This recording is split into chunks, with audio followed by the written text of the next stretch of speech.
Ícaro Podcast presenta Hechos que fueron noticia por Jorgelina Petra Márquez.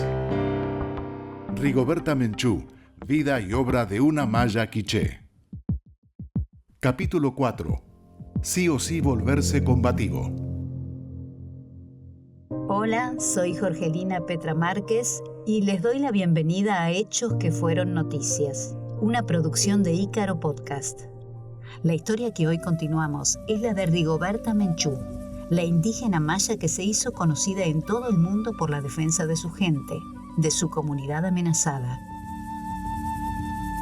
La situación social y política en el Quichén guatemalteco se vuelve extremadamente violenta y Rigoberta, su familia y su comunidad se ven envueltos en estos sucesos. Transcurría el año 1973. Papá estuvo preso 1 año y 2 meses. Sus enemigos estaban rabiosos cuando salió y él salió con tanta fuerza de luchar. Decía mi papá, nuestros antepasados nunca se sintieron cobardes. La cárcel es un castigo para los pobres, pero no come gente. Así que tengo que regresar a casa y tengo que seguir luchando. Teníamos una pena cada vez que salía de la casa y nos despedía. Decía, hijos, cuídense mucho porque si yo no regreso, ustedes tienen que continuar el trabajo, porque no solo yo lo hago, sino que ustedes son parte de todo. Y no vamos a dar gusto a los terratenientes jamás. Tenemos que seguir luchando. Así fue como que aseguró el contacto con los sindicatos para que le ayudaran. A los 3 meses, los guardaespaldas de los terratenientes secuestraron a mi papá. Salía de la casa para el pueblo cuando lo encontraron en el camino. Iba con mi papá, uno de mis hermanos, que pudo escapar y movilizó inmediatamente a la comunidad. No lo pudieron sacar lejos del lugar, ya que inmediatamente rodeamos todo. Esa fue la primera vez que nosotros utilizamos nuestras armas populares. Llevaba la gente machetes, palos, azadones, piedras para enfrentar a los guardaespaldas. Eran capaces de golpear o matar a uno de ellos. Después del mediodía, encontramos a mi papá torturado en un lugar abandonado. Pero ya no encontramos a los torturadores. Estaba como en agonía mi padre. Entonces la comunidad le hizo una silla que usa el pueblo para transportar a sus heridos y lo bajamos al pueblo. Casi estaba muriéndose. Llegamos al centro de salud y allá no lo atendieron porque los terratenientes se habían adelantado para que no se curara a mi padre. Todos los doctores eran ladinos. Tuvimos que llamar a una ambulancia y lo llevaron a un hospital en el Quiché. Nos llegaban amenazas contra la vida de mi papá. Con ayuda de los curas y las monjas del lugar, lograron esconderlo en un lugar donde no se enteraban los terratenientes. Estuvo internado 9 meses antes de regresar a casa. Pero iba con tanto dolor que ya no era igual que antes. Ya no podía cargar cosas, no podía caminar mucho. Para bajar al pueblo le costaba mucho caminar. Ya después de eso, mi papá siguió trabajando, ya con la ayuda de los sindicatos. Todas las cuestiones que tenía que ver mi papá podían verla alguno de los sindicatos. Así fue cuando en el año 1977 cae preso mi papá por segunda vez. Lo acusan como preso político. Era un comunista, era un subversivo, decían. Igual que la primera vez, a puros culatazos, los mismos comisionados militares. Su causa era mucho peor. En ese tiempo teníamos el apoyo de los sacerdotes, las religiosas, los sindicatos, la comunidad. Ya no solo era mi papá, era un pueblo entero el que estaba detrás. Entonces se armó la protesta en contra de la caída de mi papá en la cárcel. Todos presionaron y muy pronto salió mi padre de la cárcel. Igual lo amenazaron antes de dejarlo libre, que que sería objeto de un asesinato y si no podían, alguno de sus hijos sí. Los indígenas violentados por el sistema, atacados por el gobierno militar, comienzan a organizarse para defenderse y oponer la mayor resistencia posible a los planes devastadores de los poderes instituidos. En la cárcel, mi papá se encontró con un señor que era un verdadero preso político. Era una persona que defendía a los campesinos. Le decía a mi papá que se tenía que unir con todos los campesinos y formar un grupo de campesinos para reclamar las tierras, que no era un problema solo de nosotros. Nuestros enemigos no eran los terratenientes, sino que era todo el sistema. Así fue como mi padre empezó a unirse con los demás campesinos. Desde ese entonces estuvo en plática con los campesinos para la creación del Comité de Unidad Campesina, CUC. Desde 1977, mi papá fue clandestino, se escondió. Quisiera decir que no era yo la importante. Yo era una de la familia, como todos mis hermanos, que era toda mi comunidad también. Cada vez hemos sido más pobres, peor cuando había un enfermo y no encontrábamos medicinas. Entonces nos poníamos a platicar y echábamos insultos a esos ricos que nos han hecho sufrir por muchos años y por mucho tiempo.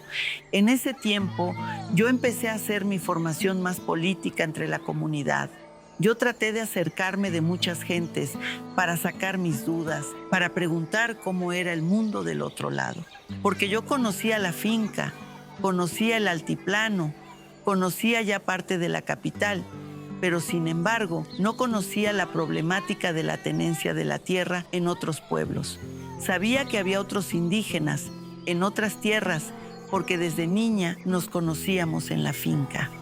Sin embargo, no sabíamos el nombre del pueblo de donde vienen, cómo hacen, ni qué comen, aunque éramos trabajadores todos.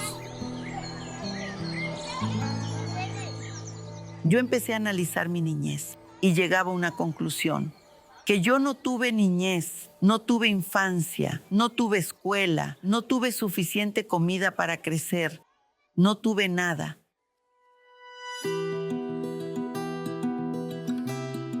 Los sucesos que golpean a Rigoberta, a su familia, a su padre, a su comunidad, le hacen entender la situación que se vive en Guatemala. Van creando una nueva conciencia que la guiará en su vida. La discriminación que sufre el pueblo indígena, la explotación, el robo descarado de sus tierras, lleva poco a poco a que Rigoberta Menchú se involucre en una lucha que trasciende a su familia, a su comunidad, a su pequeña aldea. El CUC empezó a surgir entre todos los campesinos de Guatemala. Logramos entender que toda la raíz de nuestra problemática era la explotación, que había ricos y pobres, que los ricos explotaban a los pobres, nuestro sudor, nuestro trabajo.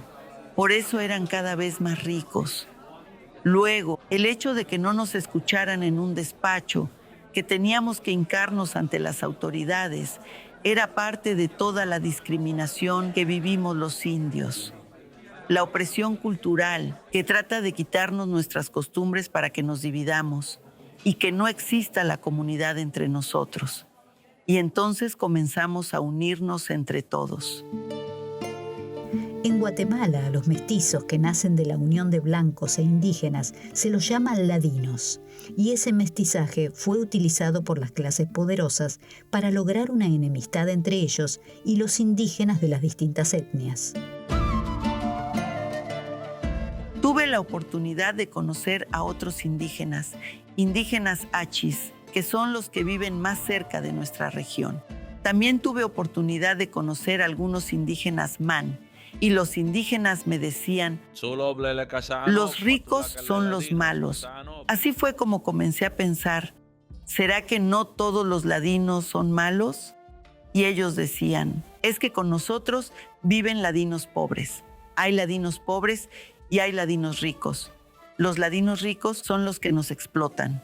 En la finca había ladinos pobres. Trabajaban lo mismo. Sus hijos eran hinchaditos como mis hermanitos. Entonces yo decía, es cierto pues, que no todos los ladinos son malos. Entonces yo trataba de juntarme con los ladinos.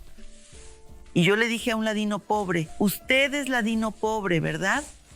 Y me contestó, India, ¿qué sabes tú? Sabía que somos rechazados por los ladinos, pero no encontraba la causa. Una vez que estaba con las monjas, fuimos a una aldea de Uspantán. La monja preguntó a un niñito ladino si eran pobres. Entonces el niño dijo, sí, somos pobres, pero no somos indios.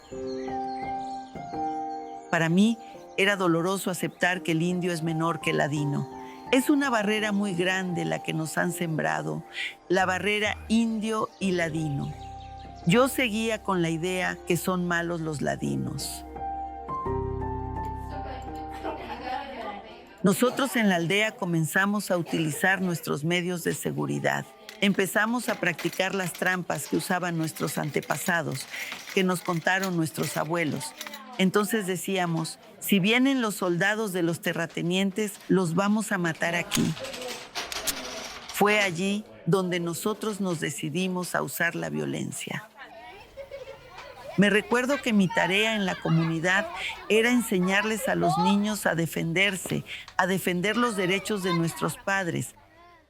Tiempos eran en que yo no me dormía pensando cómo sería después. ¿Y cómo sería si todos los indígenas nos levantáramos y les quitáramos la tierra y la cosecha y todo a los terratenientes? Sería que nos matarían con armas. Claro, mis sueños no fueron vanos. Mis sueños llegaron cuando nos organizamos todos.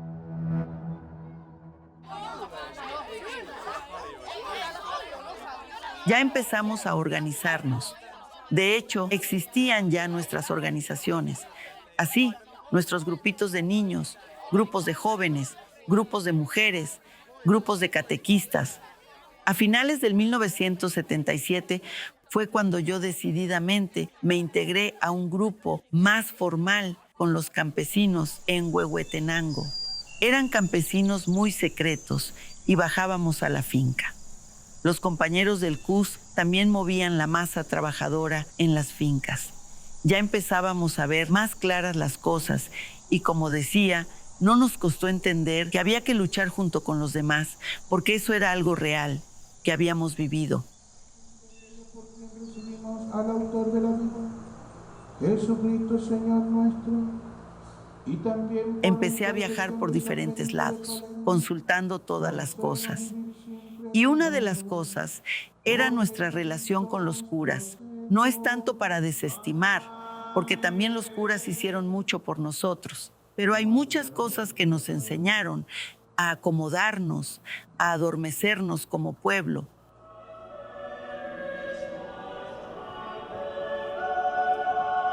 Por ejemplo, la religión nos decía que era pecado matar, pero sin embargo, a nosotros nos están matando.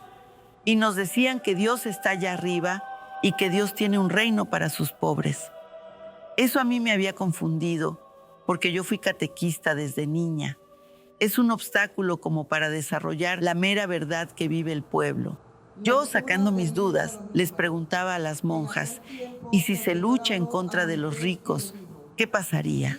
Entonces las monjas trataban de desviar la idea, de modo que nadie aclaraba las dudas. ¿Qué quiere decir explotación para mí? ¿Por qué nos rechazan? ¿Por qué al indígena no lo aceptan? ¿Y por qué antes la tierra era nuestra? Eran nuestros antepasados los que vivían allí. ¿Y por qué los extranjeros no nos aceptan como indígenas? Allí se ubica la discriminación, una opresión tremenda que nos ha metido la acción católica, que trata de adormecer al pueblo y los otros que se aprovechan de ese adormecimiento de todos. Yo al fin logré tener una claridad. Hágase tu voluntad en la tierra como en el cielo. Fue cuando descubrimos que Dios no está de acuerdo con el sufrimiento que vivimos. que no es el destino que nos ha dado, sino que son los mismos hombres de la tierra quienes nos han dado ese destino de sufrimiento, de pobreza, de miseria, de discriminación. Incluso hasta de la Biblia hemos sacado ideas para perfeccionar nuestras armas populares, que fue la única solución que nos quedó. Precisamente nosotros hacemos esto porque nos sentimos cristianos y el deber de un cristiano es pensar cómo hacer que exista el reino de Dios en la tierra con nuestros hermanos, cuando nuestros hijos, nuestros hermanos, nuestros papás no se tengan que morir de hambre y de desnutrición. Es diferente a lo que piensa un cura, pero tampoco es general, pues hay muchos curas que llegaron a nuestra región que eran anticomunistas, y sin embargo comprendieron que el pueblo no era comunista, sino que era desnutrido. No eran comunistas, sino que eran discriminados por el sistema.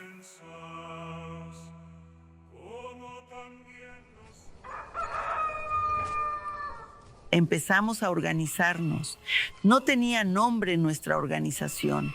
Dicen que nuestros antepasados eran combativos. Eran mentiras lo que dicen los blancos, que nuestros antepasados no supieron defenderse. Eso es lo que decían los abuelos. Decían que tenemos que defendernos contra los terratenientes. Si ellos nos amenazan, ¿por qué nosotros no amenazamos al terrateniente? Mi abuelo decía,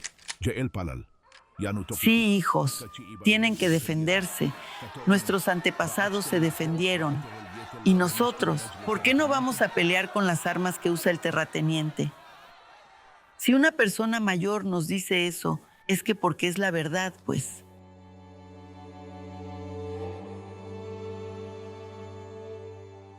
En el próximo capítulo, Rigoberta Menchú nos contará cómo se involucró directamente en la defensa de su gente, con nuevas formas de actuación política.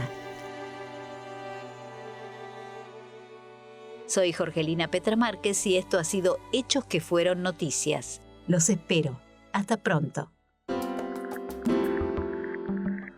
Hemos basado este relato en mis apuntes de época, mi memoria y el testimonio escrito de Rigoberta Menchú, que plasmó en 2 libros. El primero se tituló Me llamo Rigoberta Menchú y así me nació la conciencia, en colaboración de la antropóloga venezolana Elizabeth Burgos.